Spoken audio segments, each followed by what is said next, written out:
Good morning students. आज हम एक नए टॉपिक पे ऐसे लिखने जा रहे हैं। तो topic is corruption in India. India में भ्रष्टाचार की समस्या। तो मैंने ये एक पैराग्राफ लिख रखा है, इसकी मैं ट्रांसलेशन भी साथ में ही करवाऊंगी। तो चलिए हम शुरू करते हैं। Corruption has become a way of life in India. जो करप्शन है वो इंडिया में जीने का एक तरीका बन चुका है। It has unchecked. Unchecked means ये बेलगाम हो चुकी है, बेकाबू हो चुकी है।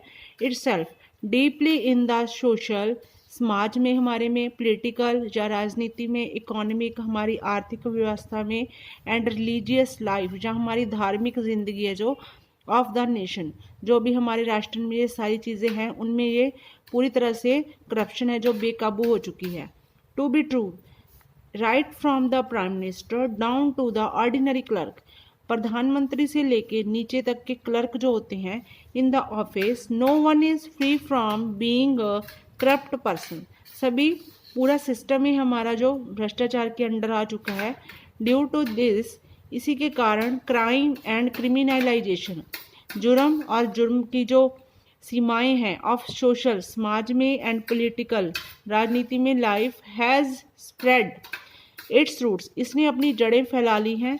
इन एवरी वॉक ऑफ लाइफ, जिंदगी के हर एक तौर तरीके में इसने अपने पांव पसार लिए हैं। It seems corruption has filtered down from the top to the bottom.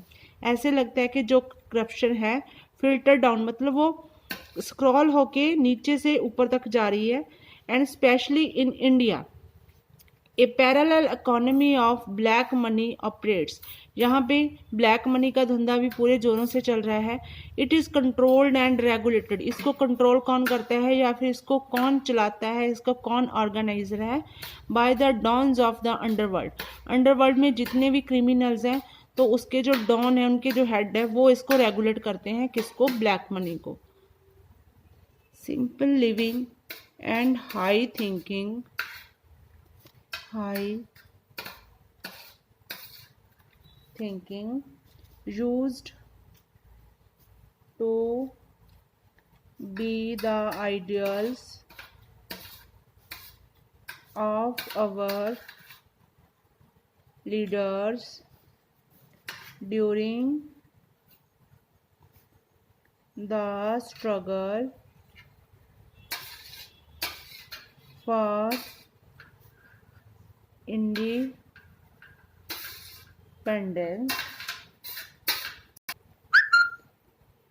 but now the priorities have totally changed। जो हमारे आज़ादी के लिए लड़ने वाले लीडर्स थे तो उनकी सोच सबसे पहले क्या थी? Simple living and high thinking. तो उनकी लाइफ बहुत सिंपल थी, तो उनकी ज़रूरतें बहुत कम थी। आप गांधी जी को ही ले लो तो वो बहुत कम, मतलब धोती कुर्ता वगैरह में अपना जीवन उन्होंने बसर किया है। तो उनकी जो सोच थी कि हम इंडिया को ऊपर के लेवल तक लेके जाएंगे, आज़ाद करवाएंगे इसको, तो वो है जो अब वो ख़त्म हो चुकी है। During the struggle for independence में जो उनकी सोच थी वो अब के लीडरों में नहीं है। But now the priorities have totally change. अब के जो सिद्धांत हैं जो पॉलिटिशियंस के हैं हमारे, वो टोटली चेंज हो चुके हैं। Now these days scams and scandals dominate their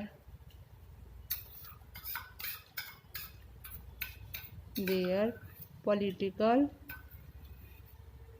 and social life. The god of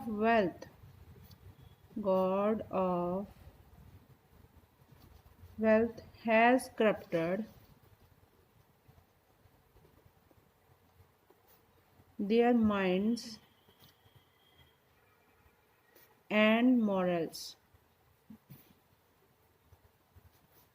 Top posts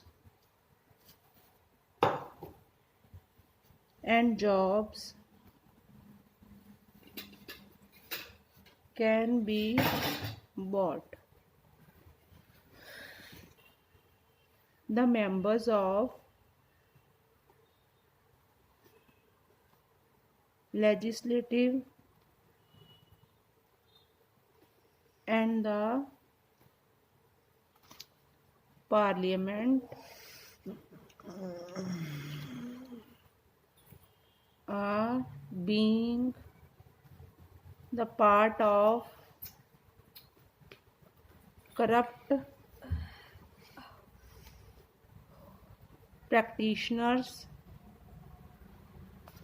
and bribery.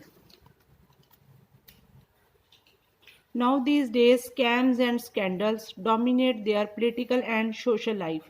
तो जो बड़े बड़े नेता हैं उनकी ज़िंदगी किस तरह से चेंज हो चुकी है, तो ज़िंदगी चेंज होने का मतलब कि उनकी लाइफ का हिस्सा क्या बन चुका है। बड़े बड़े स्कैम्स जो होते हैं, कोई बेचारा घोटाला हो गया, कभी स्टूडेंट की फ़ीस का घोटाला हो गया, स्कैंडल्स हो गए, तो वो डोमिनेट करते हैं उनकी पॉलिटिकल लाइफ को। तो उसी के आधार पर वो अपनी ज़िंदगी को रेगुलेट कर रहे हैं। The God of the wealth, परमात्मा का जो धन की देवी है, तो उस तक को उन्होंने छोड़ा नहीं है। हैज़ करप्टेड देयर माइंड्स, इसने इनके पूरे माइंडसेट को चेंज कर दिया। एंड द मॉरल, उनकी नैतिक जो कदरें कीमतें होती हैं, ज़िंदगी के असूल होते हैं। Top posts and job can be bought, बड़ी से बड़ी पोस्टें हैं जो वजह नौकरियां हैं, तो वो क्या है, वो खरीदी जा सकती हैं पैसे के साथ। The members of the legislative, Lok Sabha Rajya Sabha में, and parliament are being the part of corrupt practitioners and bribery, रिश्वत का ये एक तरह का अड्डा बन चुकी हैं सारी ये संस्थाएं हैं जो। In the end we can say the need of the hour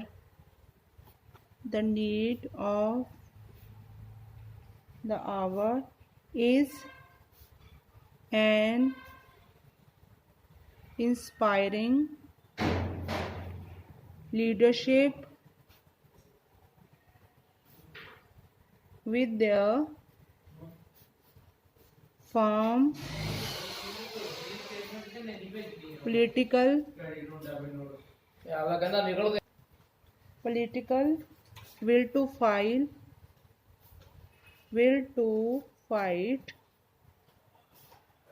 and root out the growing cancer of corruption. In the end we can say, end में हम यही कह सकते हैं, the need of the hours, जो समय की ज़रूरत है, इज़ एन इंस्पायरिंग लीडरशिप को इंस्पायर करना with a firm political will to fight and root out the growing cancer of corruption, जो करप्शन का कैंसर है जो हमारी पूरे सिस्टम की जड़ों में फैल चुका है, उसके अगेंस्ट लड़ने की और उसको जड़ों से उखाड़ लेने के लिए हमें पूरे से पूरे यत्न करने चाहिए। इसके लिए हम सोशल मीडिया को यूज़ कर सकते हैं। And we can aware the people through social media and by our valuable efforts. The topic is done.